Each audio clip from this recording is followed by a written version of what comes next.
Welcome. This is the January 21st, 2025 Jail and Zones production user call. So far, we have Dave, Rod, Mark, Jan, Alexander, and myself, Michael. And last week, we hijacked the call to discuss mail hosting in 2025. Anthony gave a great overview of his production setup he's been using for years. There is a link in the docs to that recording. And if you go to the usual spot on YouTube, youtube.com/@call-for-testing, you will find it. It has over 100 views so far. That's been popular. Other topics so far, if we need a Bugzilla update, go for it. Mark, we've got hopefully a metadata update from DCH, and Jan just got Samba 4.19 working in a jail. Mark, is there anything we should know about Bugzilla, or it's all inside baseball? The public don't care. Pretty much inside baseball right now. Cool. Godspeed. Dave, is audio working? And would you like to give us a quick update on your metadata review that's rocking and rolling? I think my audio is working. Yes, I hear you. You hear us. What's just pebcack moment. Apparently I bumped the mute button in Firefox and that was all it needed. No news. I poked Jamie. Had no other feedback. Obviously, my outstanding blog post with Igor's superb video has removed the need for anyone to ask any questions. So keep tracking along, keep poking Jamie, and hope to have that in soon. And had one other jail-related question for later. Okay. Nothing. And if you have a link to that video, feel free to drop it in, and we can never have too many. There's already a request. It's in the. Okay. I'll put it in. And speaking of which, apparently you gave a lovely interview at EuroBSDCon, but I could not find that on a mobile device. If you've got a link to that chat, I'd love to hear it. Having been I can find that. That's BSD. It's a BSD now one. Awesome.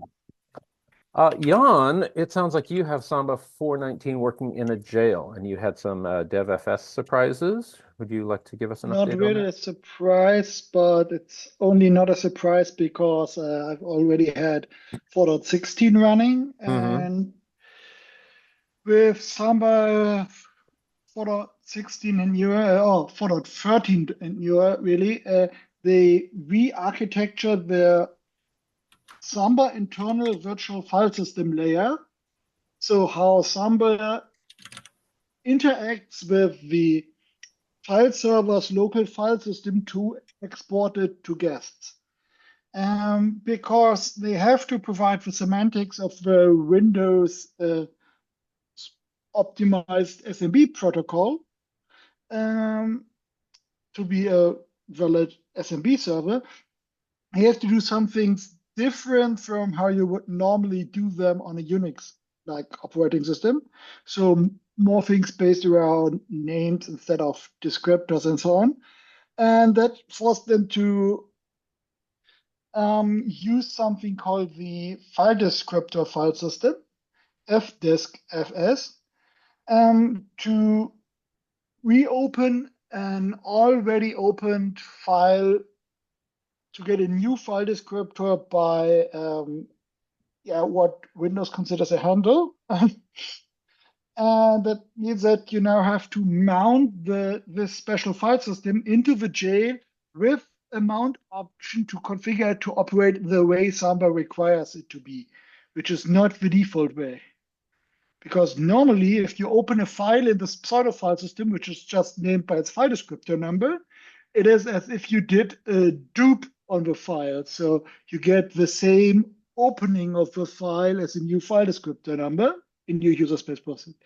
But with this no dupe flag, instead it behaves almost as if you did a new open. So that means that you have your own write position and so on within the file. And you can even, if you have the right permissions, upgrade from a read to a write opening and so on.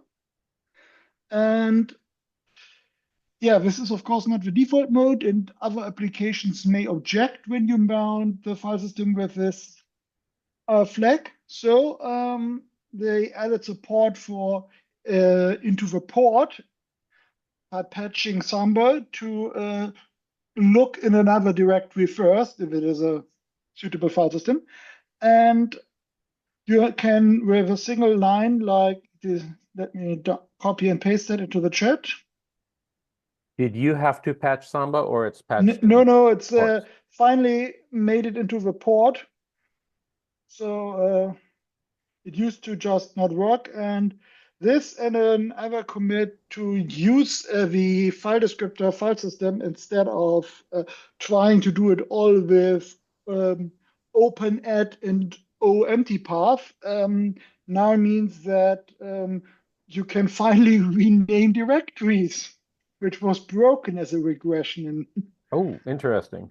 yes, so now you just drop something like this. Um, this FS stub line into assuming the jail is just named SMB Hmm.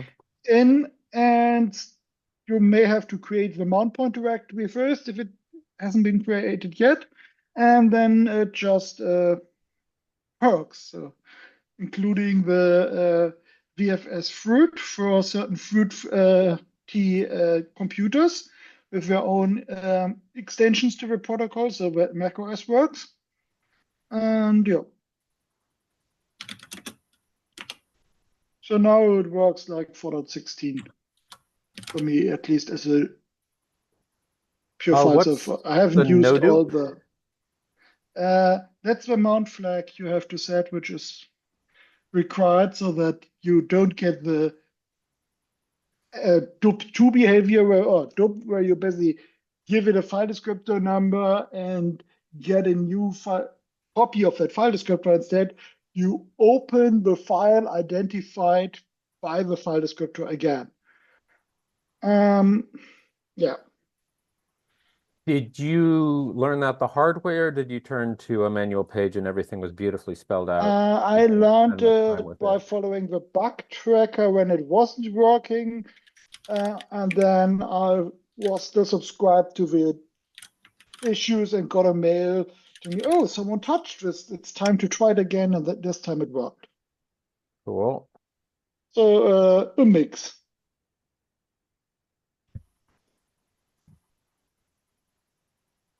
So this was added to fix Samba then. This means that, at least as far as it looks to me, the Samba 4.19 port is now viable as a replacement for 4.16, which is end of life, so it's about time. And yeah,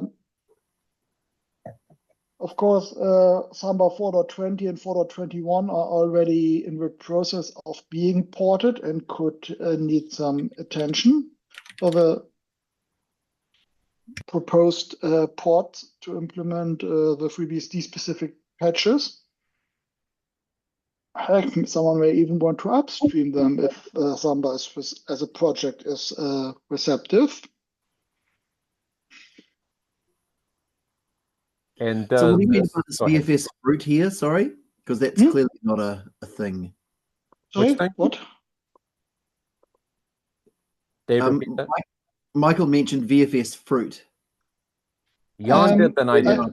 So the VFS fruit was involved in some of the regressions, and I tested that it's now usable. Can you explain what that means in English? Because it's not an option for. VFS fruit is not FreeBSD specific. That's a Samba internal detail. Oh, I guess it's a Samba thing, right? You got to configure it in the Samba. So the thing is, the SMB protocol by default does not list, when you list a directory, macOS specific metadata. The most important of that metadata to make the stupid macOS Finder happy is the size of the resource fork of a file. Yeah. Because if the listing of a directory doesn't tell macOS, especially the Finder, if the resource fork has 0 or more than 0 bytes, it will instead try to open the resource fork to find out if one exists, and if so, what it contains. The problem is that because this is either an additional Apple double file hidden in the same directory or an extended attribute. But anyway, it's a round trip, and especially if it does not exist, the problem is that SMB mandates and macOS expects case preserving but not case sensitive lookup Yeah. behavior. So effectively, unless you've configured Samba to not do case translation and the underlying file system, in which this case ZFS, exactly correct to do the same Unicode normalization during name translation and lookup, and then configure ZFS for the, I think, K normalization and case preserving instead of case sensitive. The Samba server now has to loop over all directory entries, convert the directory entry name to the canonical upper or lowercase representation, basically normalize all names and find if any of the normalized paths match. And because the macOS Finder is ridiculously unoptimized, it will ask for one resource fork, wait for the response, then ask for the next. So basically, you're doing one network round trip for every directory entry with an unknown sized, unlistened resource fork, and then wait for the response for doing the next one. And yeah, that's just a stupid way to do that. Of course, the user doesn't even get a progress bar. It's just these days it's at least a spinning little spinning animation. It used to just show an empty directory during the state, and this can take on a file server you're accessing through some kind of VPN or something. Even if it's a high bandwidth link, it's a network round trip, so it's latency times 2 per file. And if you have a directory with, let's say, 10,000 entries, that's 10,000 network round trips after each other, which can take a few minutes. And because of that, it's very important to have this on all the exported shares, because Apple just didn't negotiate that per exported share, but it just assumes that all shares within the connection have the same setting of support or not support for this extension. So if you want to use it reliably, you have to enable this VFS module on all your shares a Mac could possibly access. Will it work globally, or it has to be per share?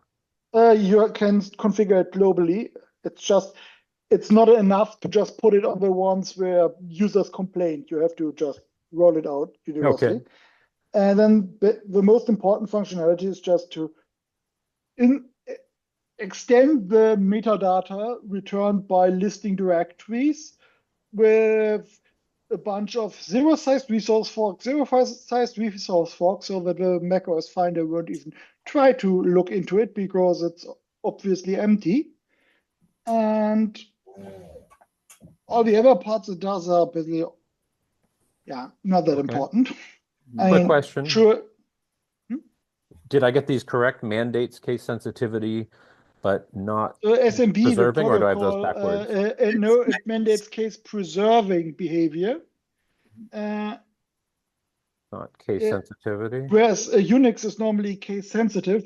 So if you have two files, foo and foo, one spelled all uppercase, the other all lowercase, to SMB, it's the same name. To a normal Unix system or an NFS server, it's two different names. And the problem is that now, in addition to the network round trips, you have to scan all the directory entries as to serve the request, so that you have like m plus n. A bunch. Okay. Times k, basically. It's not nice. Daniel, does this correlate to what you found? You may have rolled in a minute ago. He's finding that the file descriptor file system needed to be mounted, but it works in a jail, and he's got his parameters here. Yeah, I yeah, I'm a fruit user for sure. I don't know how to articulate. I mean, besides the fact that the time machine doesn't work without it at all. Hmm. Um, Let him I finish. can't articulate. Yeah, I can't articulate what else is um, what the benefit, what it feels like when when it's properly configured versus when it's not. So is it it's so it, you were Jan, you were talking about how it would it would run an operation for every single file. That doesn't go away just because you add fruit, right? It just is it handled does. better. It It still does does. because the opcode you send within the SMB protocol to list the directory will give you the next batch of basically entries and then some kind of resume token to resume the paginated listing of the directory. And most files on a modern macOS system or created by them will not have anything in the resource fork, which is an holdover from pre-OS X days, like 1980s and 90s macOS. And it Does made this have, sense sorry. in the days of no virtual memory subsystem, no MMU systems, because it allowed them to kind of do per object paging in software. But the problem is that on all normal operating systems these days, the important part of a file is just unstructured bytes, no fixed size records, no secondary metadata stream. Yes, there are things like extended attributes in POSIX and so on, but those are barely used. Historically on macOS, those files used to be important, as in some file formats contained no data fork and only a resource fork, for example, PostScript Type 1 fonts.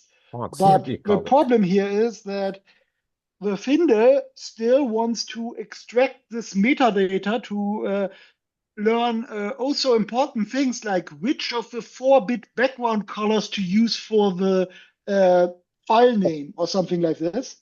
So Um, and does this have any implications with so does this weakness of Mac Finder have any implications for using NFS? In other words, am I better off using Samba since it has the FERT extension with Mac OS clients, um, or is NFS immune to this problem?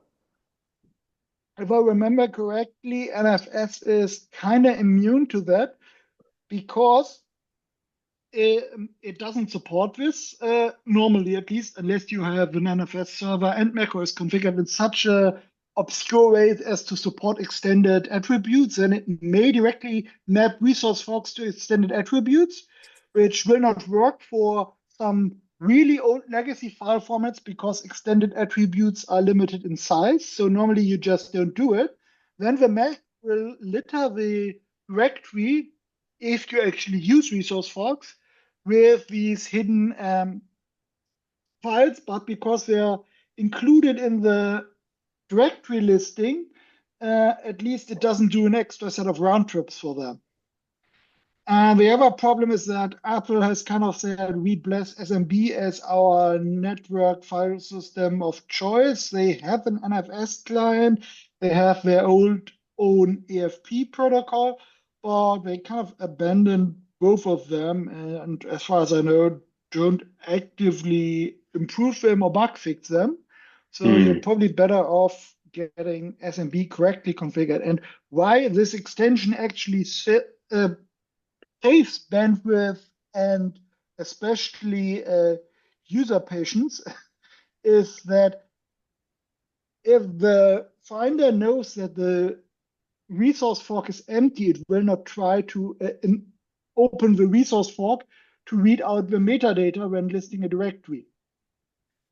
The metadata is per directory entry. For each file or subdirectory, it will attempt to access the resource fork. especially for each of the files. And if it knows that there is nothing, it will not even attempt to open these. So it saves the network round trips, and especially it saves the just insane wait times. I've seen directories which take 2 minutes to open in a local network. Goodness. Hmm. And that's with a warm cache on the file server side. I'll have to Just race NFS, and of course, there's more flexibility for using NFS or Samba in a jail versus NFS in a jail. well, Also, so that's FreeBSD another. recently gained support for running the in-kernel NFS server in a jail. No kidding. It's That's supported. that's it. We've been talking about that for years. Repeat I that? mean, on this And there call are for years. also old things like NFS v3, at least user space servers like Ganesha and what's GNFS3 or something. Right. But yeah, you don't have to. Daniel, what was I that? mean, if you Combining really want to NFS and torture SMB or yourself, something? you can also Oh, use oh, the RepDAV mounting support built into macOS but it's picky. It doesn't like the Nginx one, which is really a shame. But you have to kind of set up an Apache because only that supports all the extensions, or some fast CGI server which implements the missing extensions. Uh, yeah. I'm interested to after this conversation, I'm interested to see what the performance is if Mm. NFS is, doesn't get fixes on the Mac side, So and if it Samba sports works. better. I mean, I use it at home. I use Samba mostly for my clients. So, Mm. and I have a ZFS with Time Machine at home for my personal machines, but I don't have that rolled out in A neat production. workaround you can do if your file server does not support all of the workarounds or extensions required to make a time machine work natively. And oftentimes it's even easier to administer is to create a fixed size sparse image. So basically, this is a directory of like 1 or 2 megabyte blocks, which then are pop created as needed. And the nice thing is that now you have a built-in size limit, because unless you configure it correctly and put a quota on the share or configure it in the client and trust the client to keep the right configuration, the problem is that Time Machine will just fill up your whole network share Right. capacity. And with ZFS, this means the whole pool if you let it, If you before it let it. starts deleting old backups. So yeah, well, fix it here is just create a disk image, put a macOS Time Machine compatible file system on it, so either HFS Plus or AppFS, but AppFS is very much not designed for C costs, so it only works on SSDs.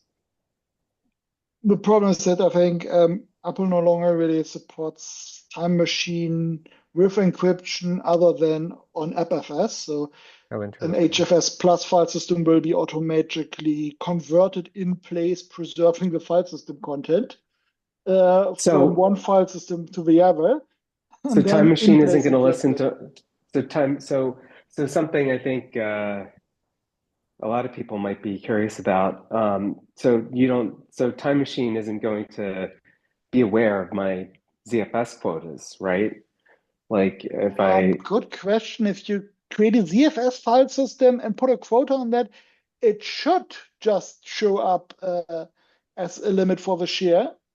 right, so But that requires DF you to might have one ZFS file system for each Mac you want to back up. oh, I totally do that. That's great. Yes. I Um, Yeah. and then you should be able to put a quota on that, and then it's easy. Okay, file system on full or almost full, and should just do the right thing.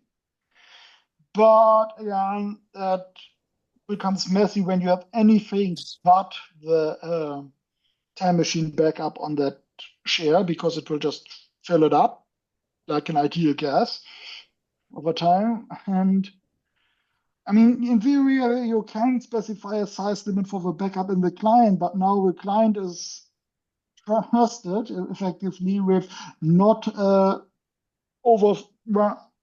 basically with enforcing its own quota, which is of course not what you want, because that means you Mhm. have to go to the client and you have to trust the client.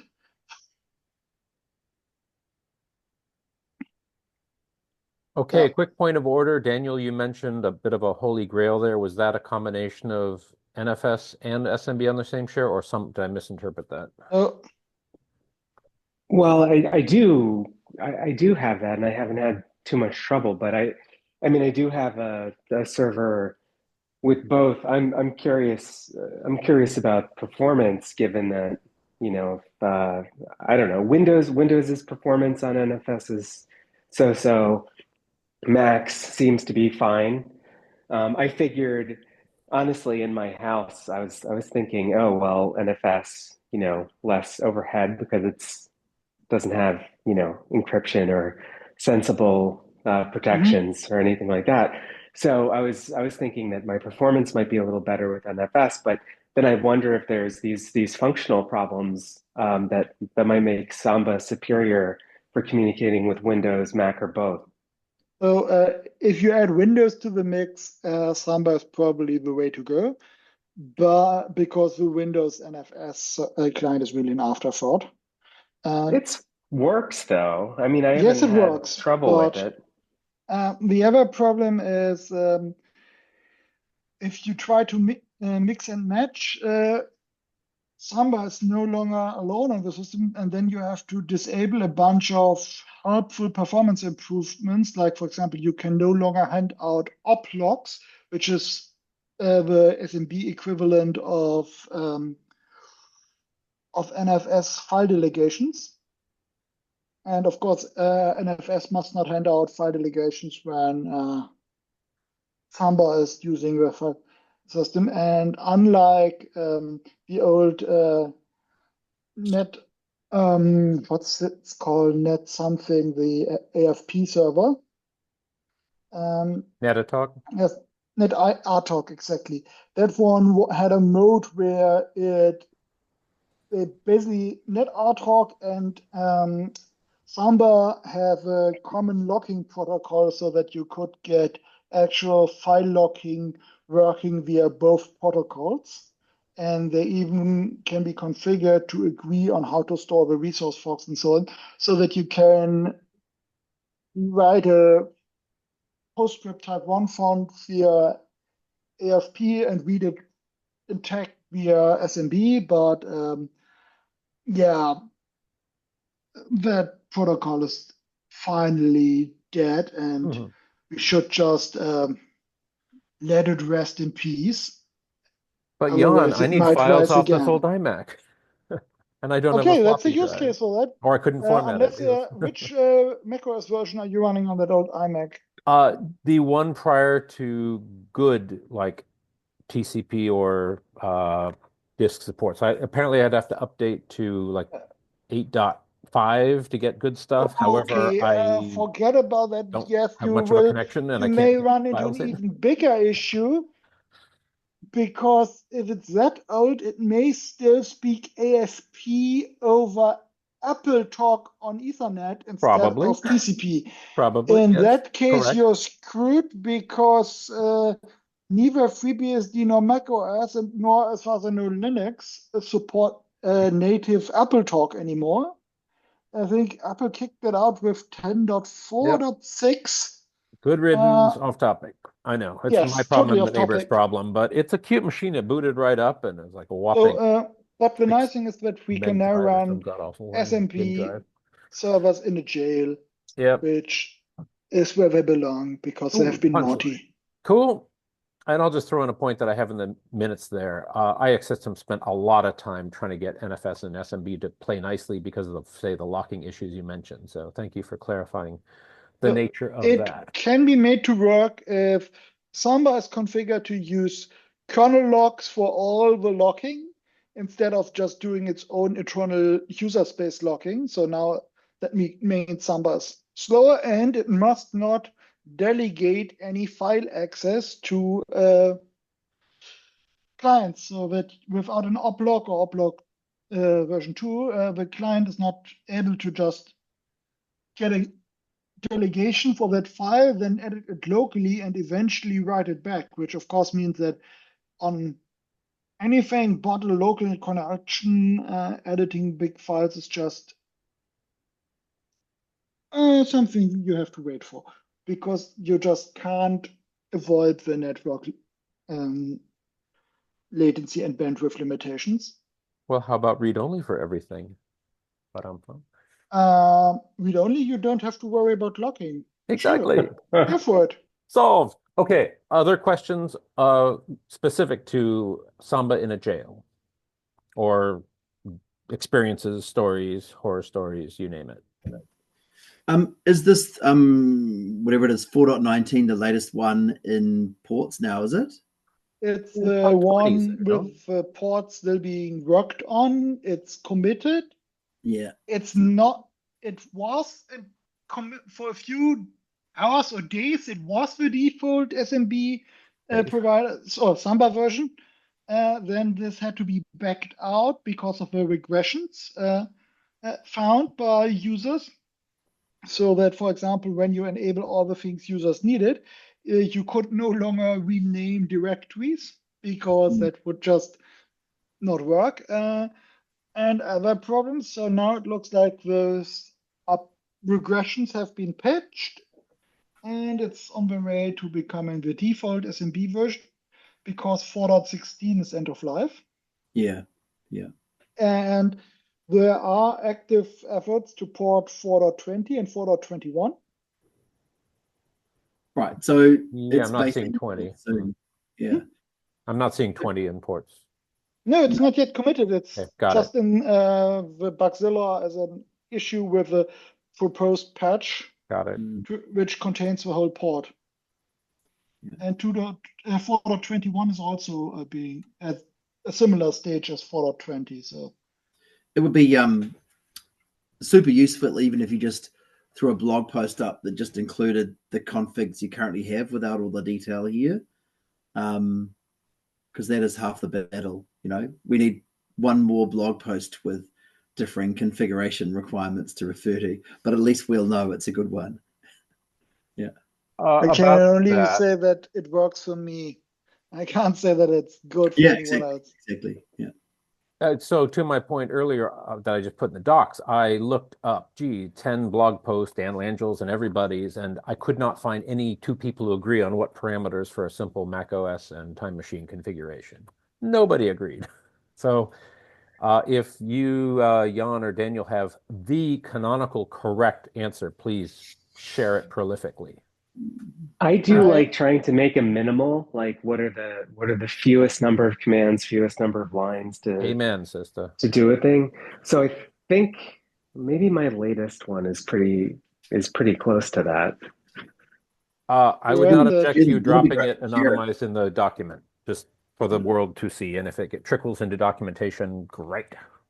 I'll shut up. Oh, I do have Active Directory on this thing.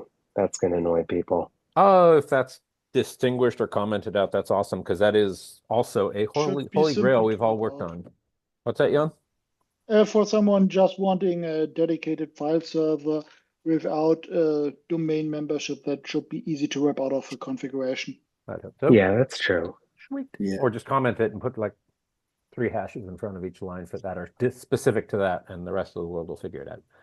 I mean, there are enough poor thoughts inflicted with Active Directory as the one source of truth for their networks that you will probably see a real world use for Samba with domain membership. I hope you didn't have to fight it all the way to make it a domain controller. It's a Or potentially thing. make it its own domain and then set up LDAP and Kerberos Forest. Yeah.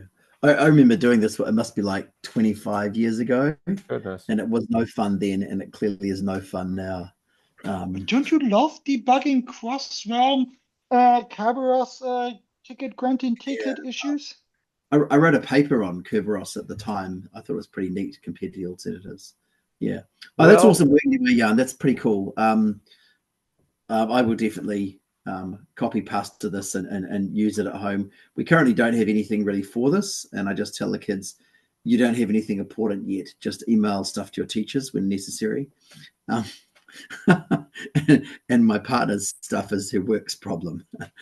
So, yeah. so I created the simple FreeBSD AD script, and Daniel kind of ran with it. So that AD stuff is a thing for what it's worth. And Daniel, you're the resident Yeah, expert on in that. production.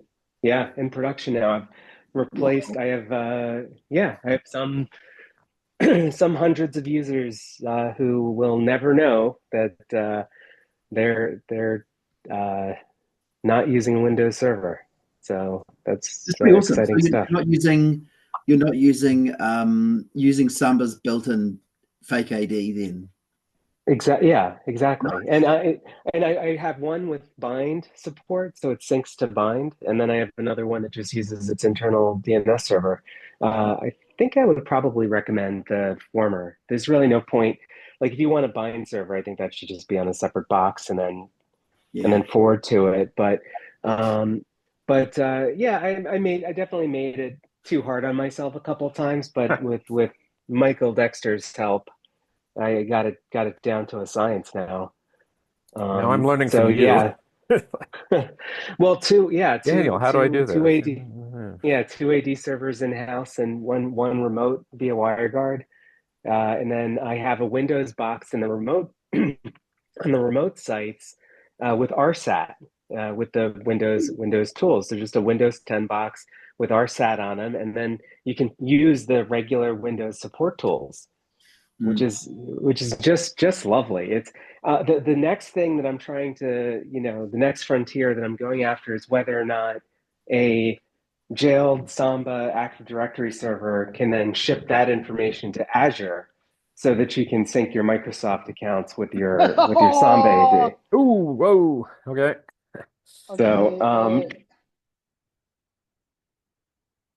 joking aside, one of the problems with running Samba in a jail can be that if you use alias-based networking, which you probably want on a file server for performance reasons, unless you have multiple virtual functions, because if you add a software bridge and an e-pair, you will run in the to be expected performance limitation of the bridge driver and the not as expected performance limitations of the e-pair driver or pseudo driver.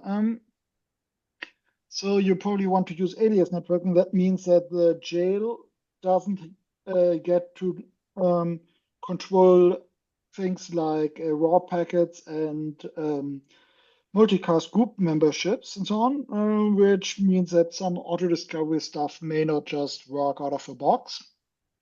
So that you have to use DNS and IP addresses to get to the box so that you will not see it in the network environment. For macOS clients, that can be solved by running an Avahi somewhere else with the right permissions to, or just on a box where the network performance isn't that important, and right, then I announce do the run service Avaya. via Yeah. MDNS. I don't think Windows uses that. They want their own kind of local discovery protocol.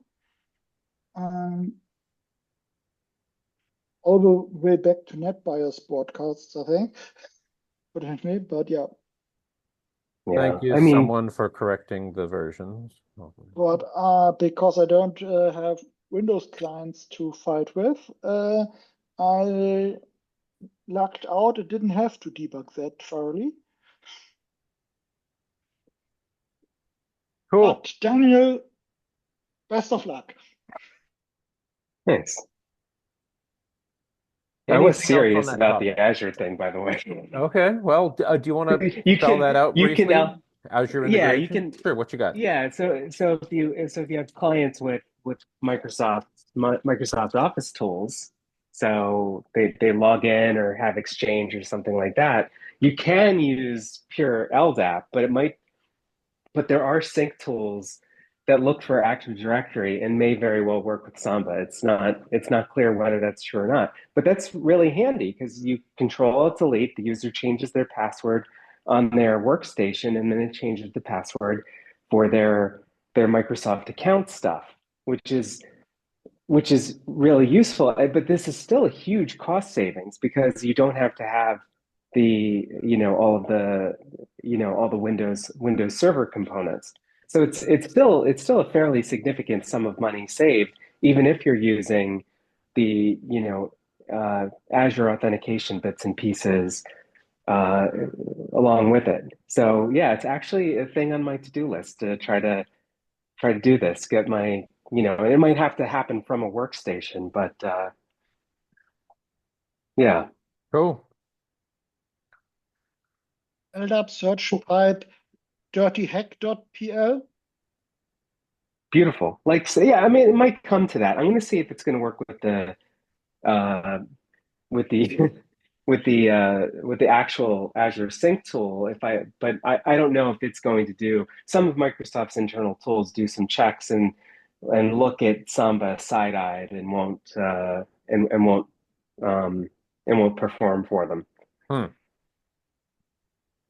Cool. Anything else on J-Ling Samba? And it pains me to ask this, would it be good to have a dedicated Active Directory Samba call sometime periodically, kind of like we did with the mail call? It would be worth checking with the what do they call themselves? The Enterprise Working Group. Ah, yes, on they've been discussing So, that, indeed. yeah, Note the EWG Samba activities.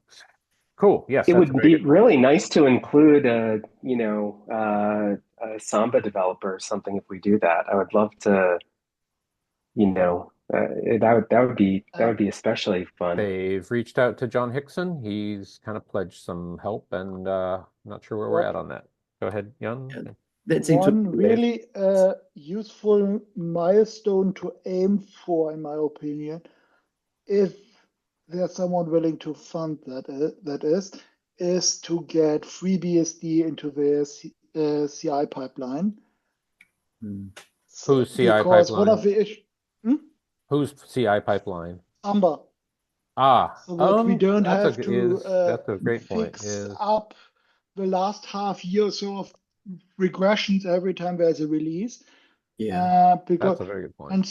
Because of course most Samba developers are primarily Linux developers, and Samba exercises the edges of what's possible with the POSIX plus operating system specific file system APIs, Hmm. which means that it it cannot be kept to just the portable APIs and expected to just compile out of a box.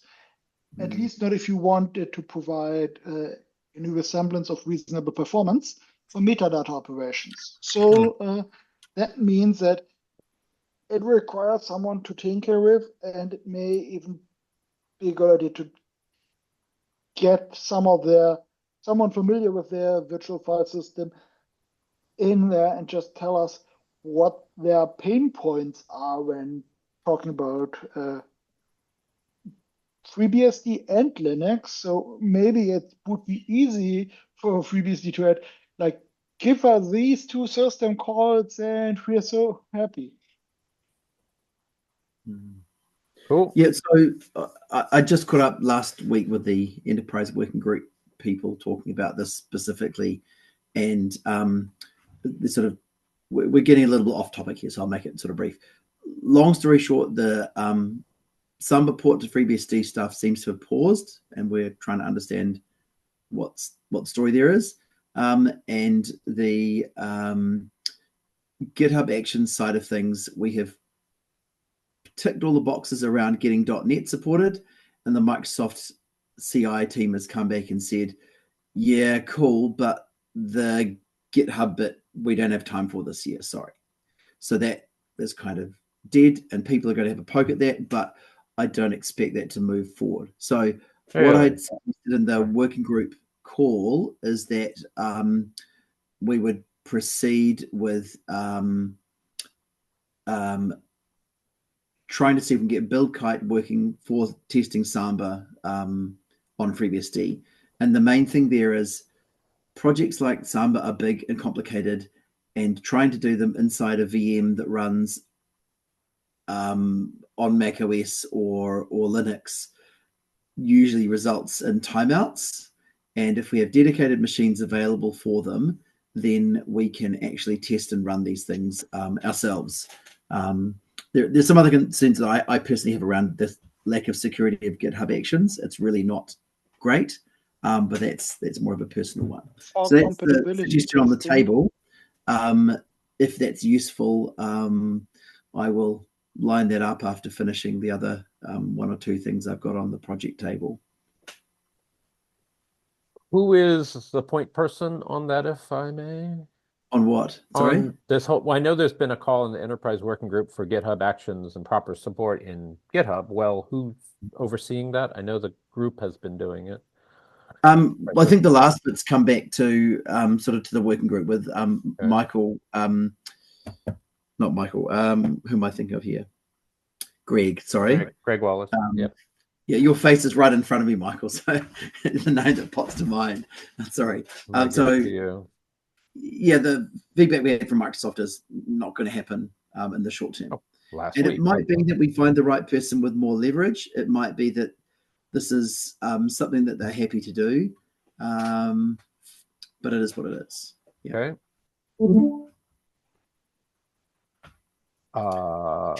Note that that's a new one. So cool. Yeah. So all of these try and work around the problem, which is doesn't support it, and we end up in flaky land. And the advantage of BuildKite is the downside is it's a commercial product. The upside is you get to run your own runners, and it does all the integration back into GitHub, so it's feasible.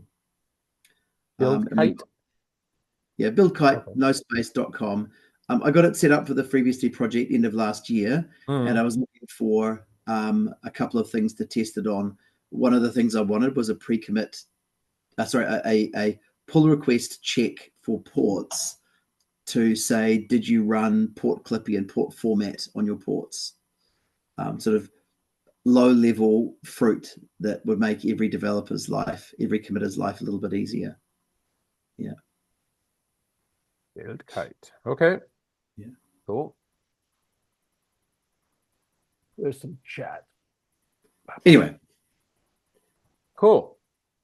Carlos, welcome. I forget if this is your first call, but if you'd like to do an intro, go for it. If not, that's okay. We have a number of flies on the wall. There must be a kinder term than for fly.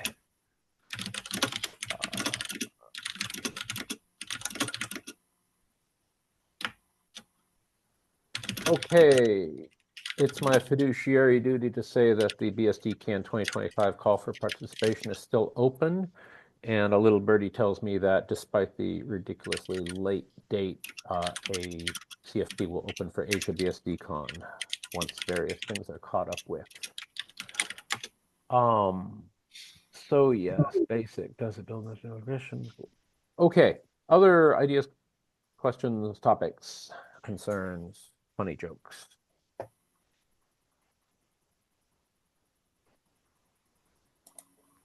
Alexander, how is documentation land going? You were very active earlier this week on, was it the Ask Me Anything? And hey, everybody, there's an Ask Me Anything on Discord periodically, I believe, every week. You are welcome to attend. Yes. Antronig is doing them every Wednesday, okay. and that's going very well. We've been getting I've got some good reviews up right now. We've been getting like a lot of support. Like I started working on something. Like for example, right now I'm working on make dev, and I don't understand this. You know, I'm not a programmer. Like I've done a little bit of programming. People have taught me how to fix stuff, but really not a programmer. What's but so a user sent me that there was a typo. It wasn't MDA cred, it was MDA CR. So I posted that and saw there was some little spacing typos, so we fixed that. And then JHB came and gave us several lines of improved context. Kib came. Oh, It's big guns. it's very nice. Yeah, very, very nice. And I just made my first commit that I did myself. I messed up the commit log, but that was good. Rite of That's a passage. classic tradition. That's what Mark said. Well, but Congratulations and welcome. Yeah. So you've been finally punished with a commit bit for all your work. Yeah. cool. Anything So that's to been or from good. this group on that topic? Nothing related to jails. But one thing I'm very excited about, Christos taught me how to recompile and install in one command just a single kernel module, which I don't think I ever would have figured out from the man page because it was actually quite involved, the command. But we have a review up now for putting that in development.7. So while that's really not related to jails, I'm very excited about that. But isn't that make load and make unload? No, the- the deal was switch to the directory of the module, and Yes. then the command is make all install clean depend kmod_dir equals boot kernel. Okay. And I Tinkered tried with it that? with any variation of those removed, and it does something incorrect. All of those are necessary. Oh, interesting. But then That if you may do it that way, it does it perfect. Feel free to drop that in the chat or the doc. It may be off topic, but it is a gem of wisdom. That sounds pretty handy. Yep. Alexander, if you have the doc, just blast it in there, else drop it in chat or say it slowly and I'll attempt to.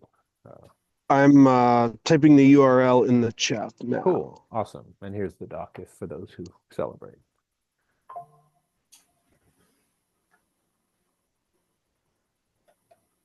So I'm very excited about that one. Okay. Copy. Let's take a look and then we can look at P5 Zone Master CLI. I'll just put it there. Woo, once.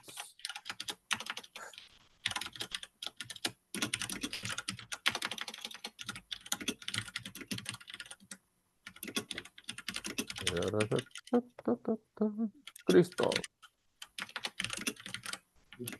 Okay.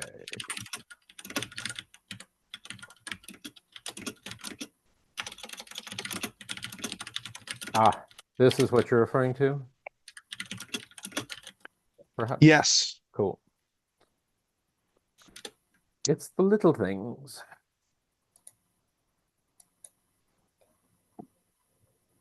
Cool. Changey Fonty. Cool. Okay. Dave, tell us more about P5 Zone Master CLI. Sounds like a great game.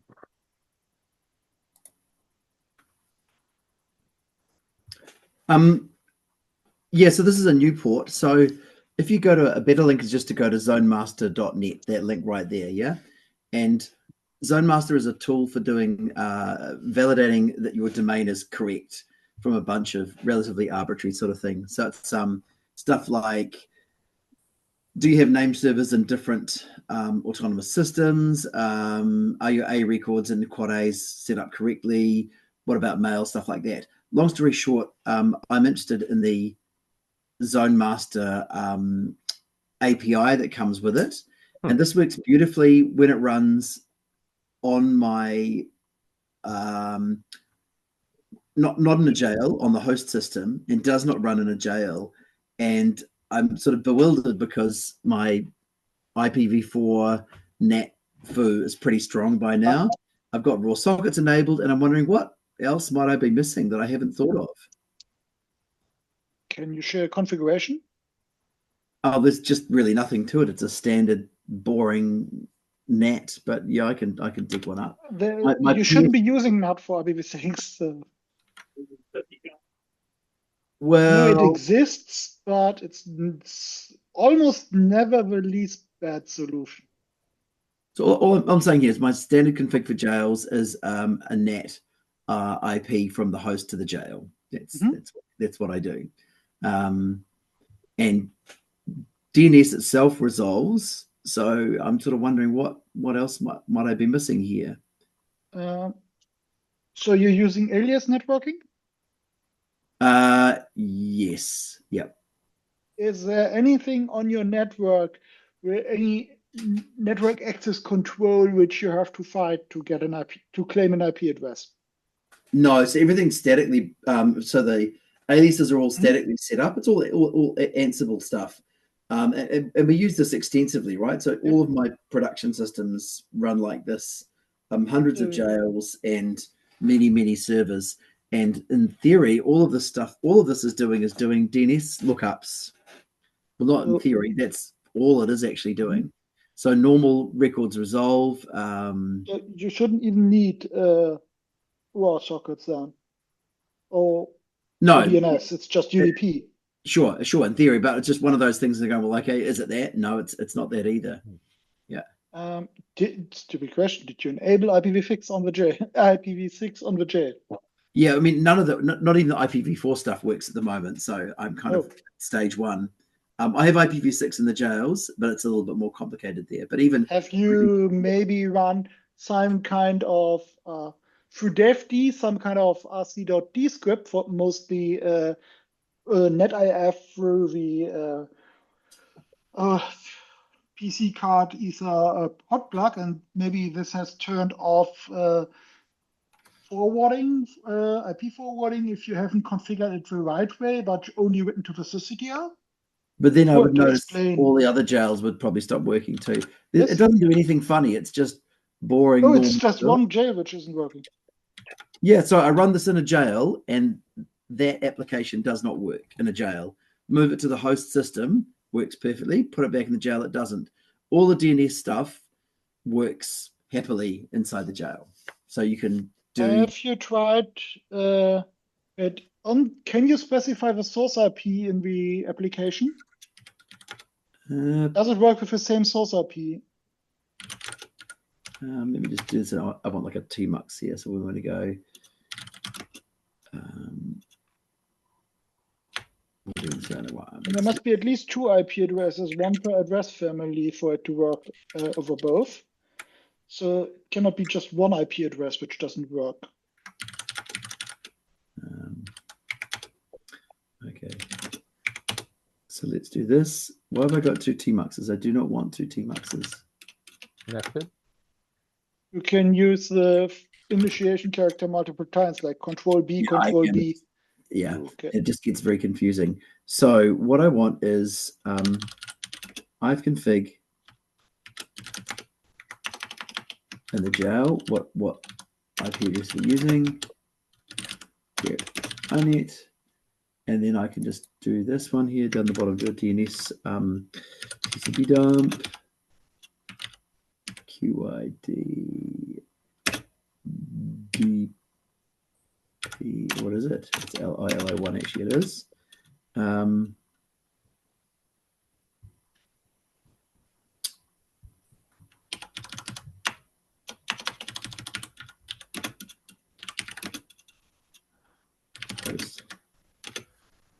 Okay, maybe we'll do is okay. So let's just go. Okay, we're not doing that right because I don't see the DNS lookups.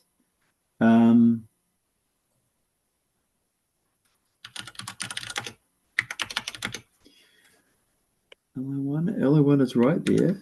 So TCP dump, it's got to be LO0, doesn't it? For that reason that I never understand. Huh? I'm doing something wrong here.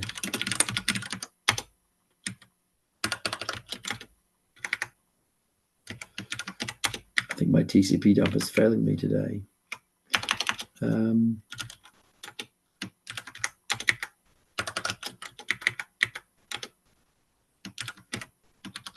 Okay, well, I won't worry about it now. For some reason, right now, I can't see any traffic on TCP dump, which is me holding it wrong. But it's not enough to hold up the call. Okay.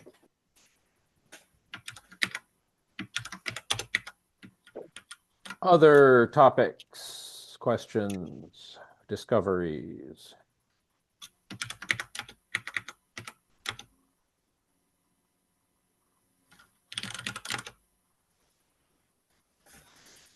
Please talk to your employer about sponsoring any of the upcoming events out there. They are all good. And note that I have not put advertisements at the beginning of these calls. I have not enabled ads on YouTube. So I don't know what the best, least intrusive way to get messages out is, but it is a platform. Let's see, Daniel, if you've got an SMB4.conf that you can share, great. If not, we can have that conversation separately. We've been having it over the years. And Yeah, for I'm what it's setting worth up. on that topic, SMB status, what was it? No, the test.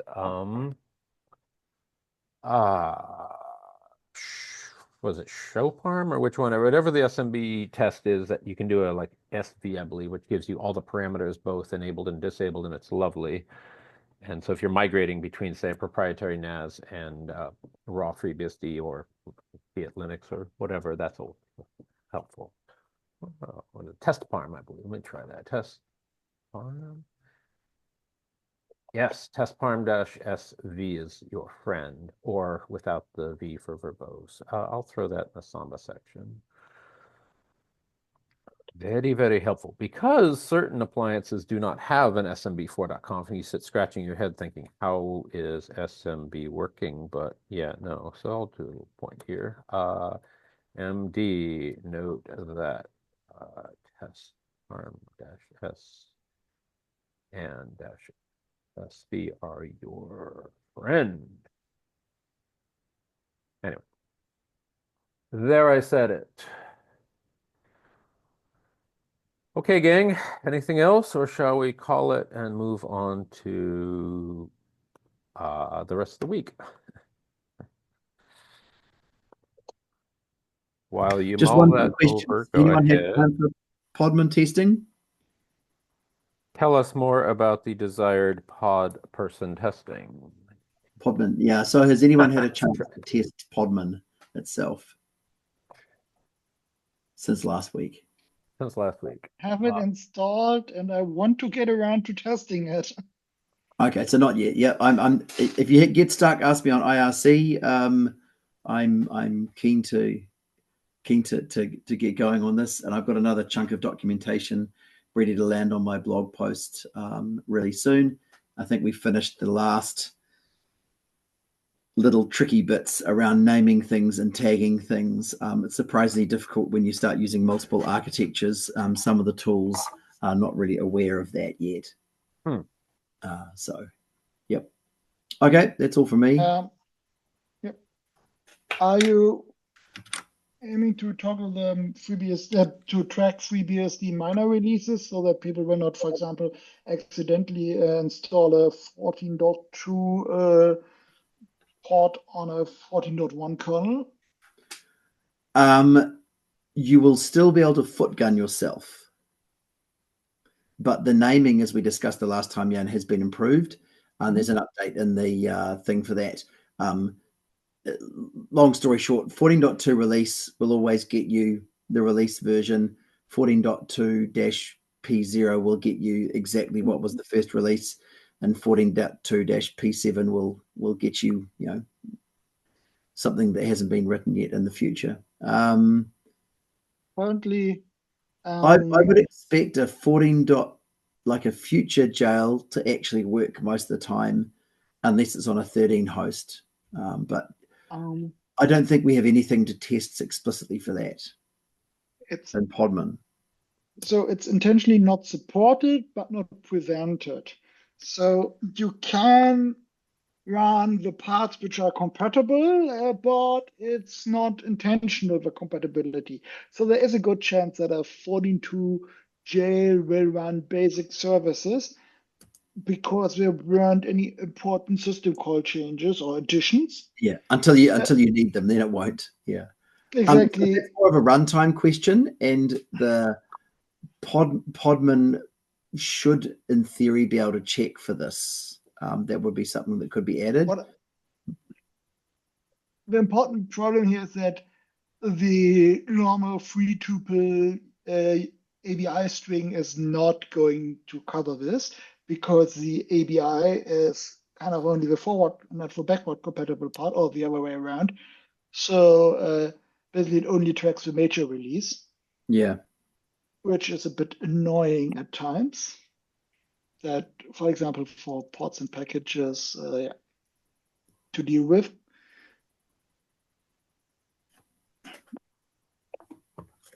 Or when you just get a 1-digit ABI number bump when tracking current, and then all the tools will yell at you because now your ABI is out of sync. I think one step at a time. First, we publish the actual packages publicly, and people can use Podman, and then we make improvements around refining the sharp edges of it. Yeah, yeah. Yeah, the idea that you can just truncate additional digits from the end, basically, and get the latest one matching is a good idea, I think. Yeah. What I'm thinking we would need to do to solve that properly in future is we would need to add more metadata to the containers which we produce, which is not difficult. There's fields for this. And we would need to add constraints to Podman to check for that before you implemented your foot gun. Yeah, and I don't think from the documentation I read up on in preparation for actually testing it, I haven't been able to figure out what exactly is supported when it comes to storage and networking providers. So it looks like only the built-in one kind of is there for networking, and that kind of assumes bridging. Yeah, so Podman, this is a longer conversation than today, and not one that I know enough about. Between this version of Podman and the next one, they're moving from a Go-based sort of network provider to a Rust-based one. The architecture is different, and that changes lots of things. And I'm not sure where that is at the moment. I know there's been work done on it, but I don't know how far along it is. Yeah, sort of today, Podman tries to organize the networking for you, and it is possible to say, hey, thanks, but no thanks. I've got my old stuff here, and I want to know that this container was configured with this port explicitly. And that's sort of the two models you have to pick from at the moment. Have Doug's calls resumed? Oh, yeah, we're trucking along in the new year. Yeah. So the main goal for that at the moment is to finalize and then upstream our request to add FreeBSD specific stuff into the OCI container spec. And I think that should be fine. We did a lot of work on that last year, and this is more doing the right sort of performative dance through the review process. And then it becomes officially supported. So that's great.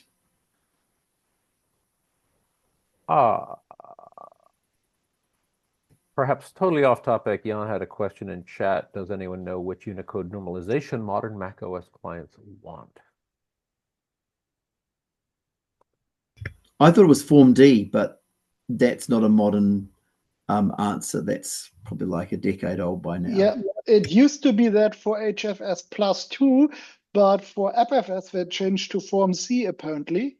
That's a thing. So now I'm wondering, is my old config still what the clients expect? And does that have an implication under the hood in ZFS? Like, yes, it has, because it's a create time only property. You're right, exactly. So you have to create a new data set, not a whole pool at least, but a data set, and copy all your terabytes upon terabytes of data in your files of that changes. Exactly. Yeah. Well, do report back with what works or doesn't work. Because the idea here is that you can tell Samba that the file system is case insensitive if you use the right kind of setting in CFS to configure it as case. It's called insensitive, but it's not insensitive, it's only case preserving. So it's not like old-fashioned FAT where the case is lost, Oh, but interesting. it's so historically, if you had like, let's say a floppy with FAT16, the casing was actually lost. Like everything was uppercase Yep. after you saved it. 8.3 format and all the bad old things. Yep. You only enjoy once in a while if you have a retro computing flashback and don't want to trace daily. So, but it's called case insensitive in the ZFS property setting, which Yep. again is create time property. You can't update it because it would have to go through all the names and make sure there are no collisions, or have to decide how to resolve collisions if you have the files foo in different casing.